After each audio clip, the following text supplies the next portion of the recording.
패널픽은 김재석 국민의힘 의원과 함께하겠습니다. 어서 오세요. 예, 안녕하세요. 김재석입니다. 네, 반갑습니다. 주진우 의원과는 저희가 김민석 후보자 청문회 얘기를 한참 하다 보니까 시간이 다 흘러서 당 혁신 얘기를 김재석 의원과 좀 해볼까 하는데 예. 어제 김용태 비대위원장이 비대위원장직을 마치고 물러났어요. 근데 네. 그러면서 남긴 말이 좀 인상 깊었는데 국민의힘의 개혁 점수는 빵점이다. 이렇게 얘기를 했거든요. 뭐 비슷한 생각이신가요? 네, 비슷한 생각입니다. 개혁 점수가 현재로선 그렇고 뭐 의지는 좀 있는 상태인가요? 당 내부 분위기가. 아니요, 저는 혁신을 원한 게 아니라 혁신을 말하는 사람이 필요했던 것 같아요.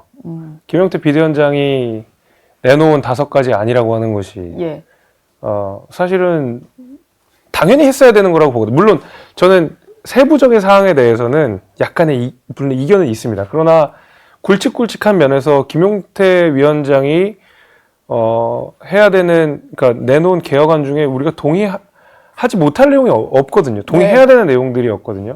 그러나 그 내용들 가운데서 하나도 제대로 관철되지 못했다는 점에서 김용태 비대위원장은 당연히 박한 평가를 할 수밖에 없고 저희는 그 부분에 대해서는 동의를 합니다. 그러니까 예를 들면 그런 거 아닙니까?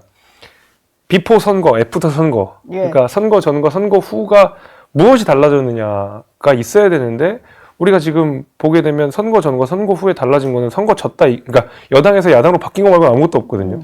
그럼 당연히 개혁 점수는 빵점인 거죠. 네. 의원들의 마음가짐이 일단 좀 바뀌어야 될 것 같은데 일단 전당대회 전까지는 송원석 원내대표가 네. 비대위원장까지 좀 겸직을 하겠다라는 거잖아요. 근데 전당대회를 띄우기 위한 관리형 비대위가 되는 건데 뭐 본업은 또 원내대표니까. 그렇죠. 근데 여기서 어쨌든 혁신위를 꾸린다라고 하니까 이게 관리형 비대위랑 혁신위는 좀 모순되는 거 아니냐 이런 얘기들이 좀 나오더라고요. 저는 이제 그런 문제의식이 있습니다. 김용태 비대위원장이 당 대표의 자격에서 네. 굉장히 무난한 혁신안 5가지를 내놨거든요. 근데 그걸 못 받아들였습니다. 근데 관리형 비대위 산하에 있는 혁신위원회가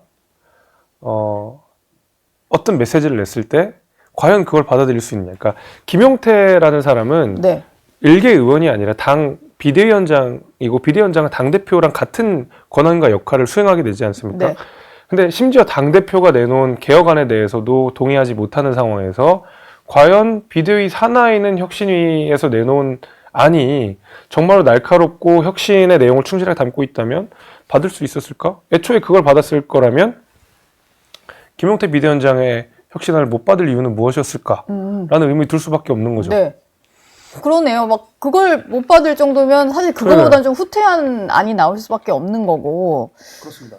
그럴 거면 그냥 다음 대표에게 좀 넘겨도 되지 않을까라는 생각인데 예. 일단 어제 김용태 비대위원장이 본인은 전당대회 나가지 않겠다라고 했거든요. 근데 또 그러다 보니까 그럼 김재석 의원은 어떨까라는 궁금증인데 예. 얼마 전에 저희 국회의사담 앵커스에서는 뭐 안 나가겠다라는 취지로 말씀을 하셨잖아요. 지금도 같은 생각이세요?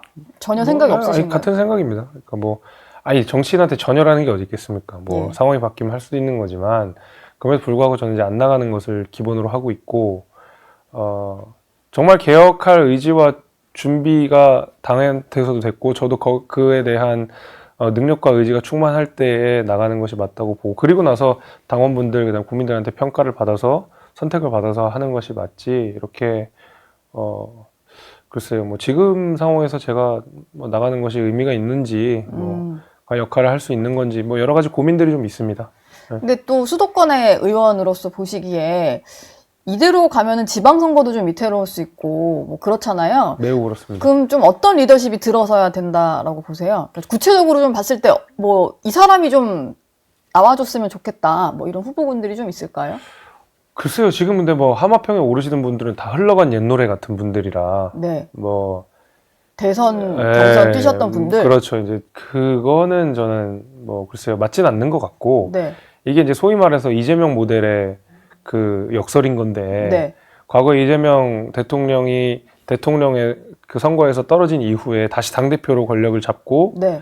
그걸 이제 유지해 오다가 정말 많은 비판을 받다가 갑자기 꽃길이 깔리면서 대통령이 된 거 아닙니까? 네. 사실 이재명 모델은 성공할 수 없고 성공해서도 안 되는 모델인데 갑자기 계엄과 탄핵이라는 국면 속에서 이재명 대통령이 극적으로 대통령이 된 사례인데 네. 그렇게 뭔가 선거의 패배에 책임 있는 사람이 다시 한번 선거에 등장해서 뭐 이기고 지고 뭐 하는 모양이 그렇게 썩 좋아 보이진 않을 것 같습니다. 오히려 당의 어떤 부작용들, 뭐 당에 있는 여러 가지 관성들 이런 거를 꺾어낼 수 있는 쇄신의 의지가 있는 누군가가 와야지 이게 뭔가 흘러간 옛 노래가 다시 나오는 건 좀 조금 그렇습니다.